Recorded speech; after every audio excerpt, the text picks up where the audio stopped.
In Butte, Montana's heyday, copper was king.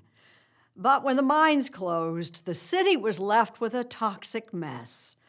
Now, as Luke Burbank shows us, Butte is finding its way back. At the top of the Continental Divide, under the watchful eye of Our Lady of the Rockies, sits the town of Butte, Montana. And I love that it's a trail system. Raylan Brandel grew up here, riding bikes like local hero Evel Knievel. Oh, I love it.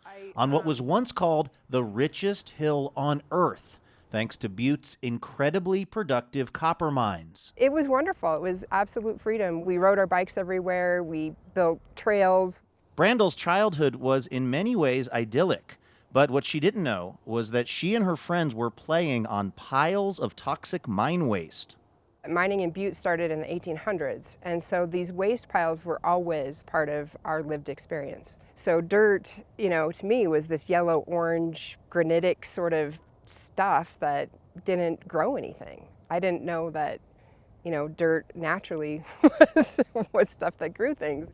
These tailings, as they're called, were the remnants of a boom and bust mining economy that during the boom had Butte boasting one of the most productive copper mines in the world, the Anaconda. At one time, Butte was the largest city between Chicago and San Francisco. Montana's largest city is Butte, the copper metropolis of America.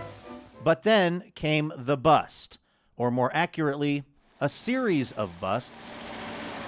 The final nail being the closing of the Berkeley copper mine in 1982. It was very abrupt, and I was little, I was a sixth grader, I think, and I remember thinking, what's going to happen to my friends? And then it didn't just affect the mine, of course it affects all of the other industries that supported the mine, so everybody's jobs were in jeopardy. I remember feeling like, just sad. But there's no smoke at all. In fact, CBS Sunday Morning visited Butte back then and produced this cover story. The very first union that miners had in America was founded here in 1881. With the mine shut down, the Berkeley Pit filled with toxic water, rich in heavy metals, and Butte was left to try to repair the damage of years of resource extraction. And the town earned the dubious distinction of being one of the largest Superfund sites in the country. The scarlet letter of being a Superfund site led Butte to become the butt of jokes. The soon-to-open Toxyland will wow you with the exciting Pestaslide. It didn't help that the Chamber of Commerce decided to charge admission to see the Berkeley Pit, which had become an eerily beautiful toxic lake.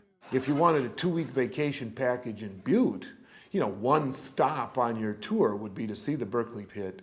John Sesso appeared in that Daily Show story, much to his chagrin.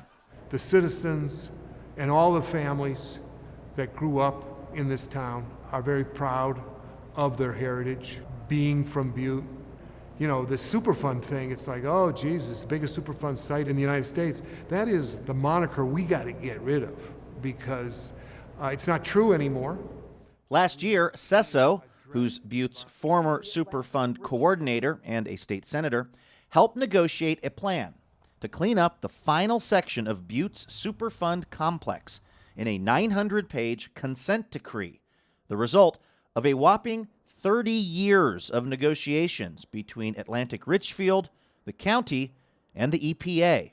It's been a very long road for our community, but we're finally at the point where we see light at the end of the tunnel.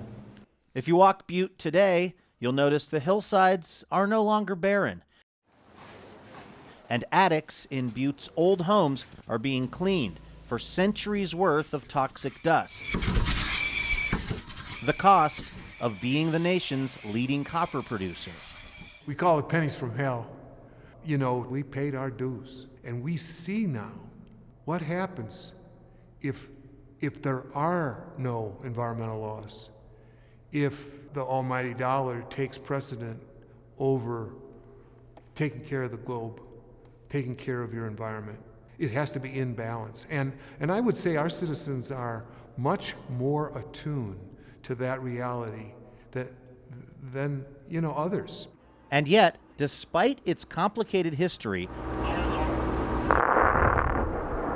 mining is still taking place in Butte by a company called Montana Resources that claims it's found ways to extract the Earth's riches safely. It's also Montana Resources' job to dissuade migrating waterfowl who tend to want to visit the Berkeley Pit, something they do with sound cannons and even high-tech drones. We've, essentially fixed a city. In an ironic twist, many of Butte's mining jobs have now been replaced by jobs aimed at fixing the environmental damage. Raylan Brandel has one of those jobs, running the Clark Fork Watershed Education Program, which teaches children about the environment and conservation. When we bring students out here and we show them, we point to this grassy hillsides that you see everywhere used to be yellow dirt, just like the mining property. They're like, no way. We're like, yes. It was exactly like that. Through tireless work and dedication to this rugged piece of the Mountain West, Brandel and so many other Buttians, as they're known, are looking to prove there's still a lot of value, even all these years later, in the richest hill on Earth. We are a model of what can be done when a citizenry is active and informed and educated and willing to do the work and stays with the topic. It took 30 years. People have, invested their entire careers in making that happen. And that's what I think the story of Butte is.